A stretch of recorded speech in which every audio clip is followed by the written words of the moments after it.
Welcome back, ladies and gentlemen, to another update.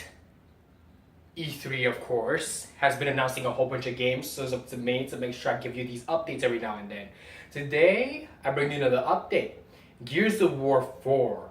So, of course, it promises to bring an elite Xbox wireless controller for Gears of War 4. It's only limited edition, so I'm guessing you're going to have to order it while it lasts. So basically, people have been waiting a very long time for this controller, and it's essentially a controller designed to be with the Gears of War design theme 4. So let's get into Gears of War 4 hands-on horrifying good experience. So let's see what this is all about, and let's get into it. Let's delve into it very fast. I have other stuff to do, that's why I'm just like, had to release these videos rapid fire for you guys. Gears of War 4 hands-on horrifying good experience. So in Los Angeles E3 event, a lot of heavy hitters appeared on behalf of Xbox during the gaming console E3 2016 press event, including Gears of War 4 set to launch October 11th, 2016 of this year. The latest entry in the Gears of series takes place 25 years after Gears of War 3. So it's been 25 years since the Gears of War 3 incident. The locusts have been all but eradicated, but a new threat is arising to take its place. This time around, the hero is a JD Phoenix, son of hero Marcus Phoenix. He had the opportunity to play through a mission of a new game, and he's happy to report that this is the Gears of War you know and love, with more refined gameplay experience to it. So it's the one we all know and love. Playing Gears of War 1, if you didn't play it, you watched it. Me, I didn't have hands-on experience in Gears of War, but I've watched it through many other famous YouTubers that have played the game, such as Rad Brad. And everybody knows who Rad Brad is. If you've seen his game walkthroughs and you see him play horror games, which is hilarious, not to say the least. Of course, but I know he says a couple of words like buttery Jesus and stuff like that, which is hilarious. Makes him him, right? Makes him funny, And I've watched all the Gears of War, except for 4, which is a new release, which I want to play now because I already watched all the Gears of War 1 to 3 on his channel, obviously.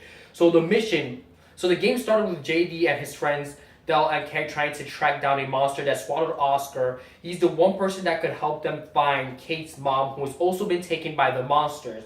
Suspecting these beasts are using humans for some purpose, they know Oscar isn't dead, so they have to track down the monsters. Nicknamed a Snatcher to free its captive, he quickly discovered that finding the Snatcher is easier said than done, as Fort, where the creatures has flown to, is crawling with glistening horror eager to stop you. So basically the game is full of horror surprises. People have played the game and they have been telling us that there's a whole lot of horrifying things to experience, from snatching humans and from jump scares. So like riding a bike, if you've played any Gears of War title, the control scheme should be familiar. After short cutscenes, he quickly began trying to dispose of a gooey pink pod with a few bursts from a trusty Lancer. It only took a few shots before the gelatinous form burst, only to reveal a pale white humanoid monster with every intention of clawing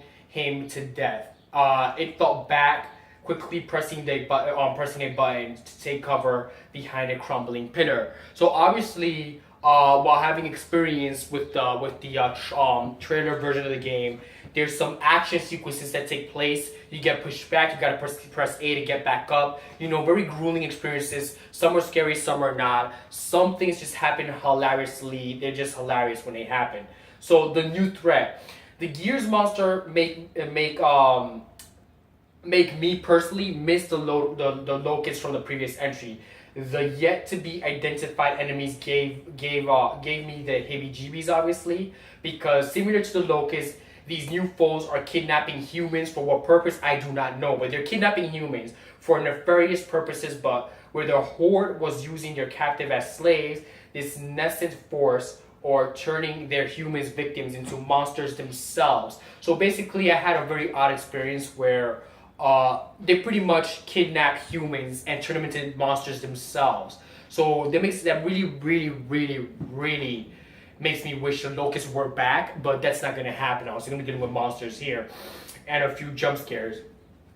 So if there's one thing I'm not going to lie about, is I definitely felt a wave of revulsion when those former humans slithered out of their pods. The feeling only depends on, as I saw, the fleshy tendrils embedded into humans, structure slowly transforming everything familiar into a pink gooey horror. But if power transformation isn't enough for you, the new drones can evolve, mutate into hulking pale giants that are smarter and stronger, complete with the ability to shoot a gun and flank your precision. So even technology can evolve in this game.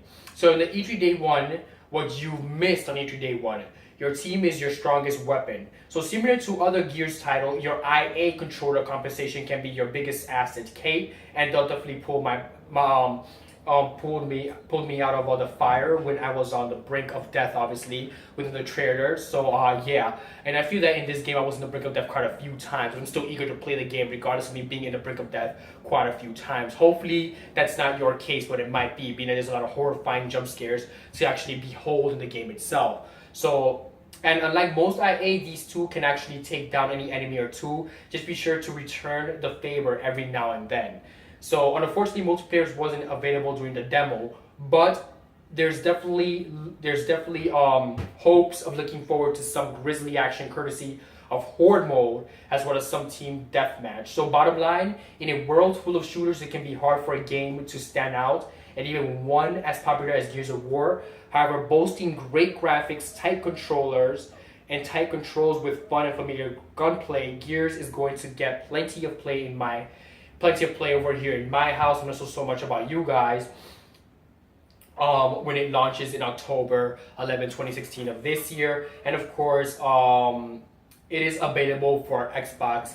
That's the details here. So thank you very much for joining me for this Gears of War 4 hands-on, horrifying, no good, terrifying update trailer release. And if you haven't seen the trailer, actually is available on YouTube. All you have to do is just type Gears of War 4 and it'll pop up on your red, and it's pretty good. It's a pretty good trailer to look at. It is horrifying, of course. And don't forget, if you have forgotten the controllers, don't forget to revisit even YouTube players themselves, revisit the Gears of 1, 2, 3 series just to refresh your mind on the series itself. I've done this already, and I've gotten a little hands-on experience on the game itself, the fourth one. So basically, it was a very horrifying and grueling experience for me, and hopefully it's the same for you guys as well. So stay safe and have a great morning.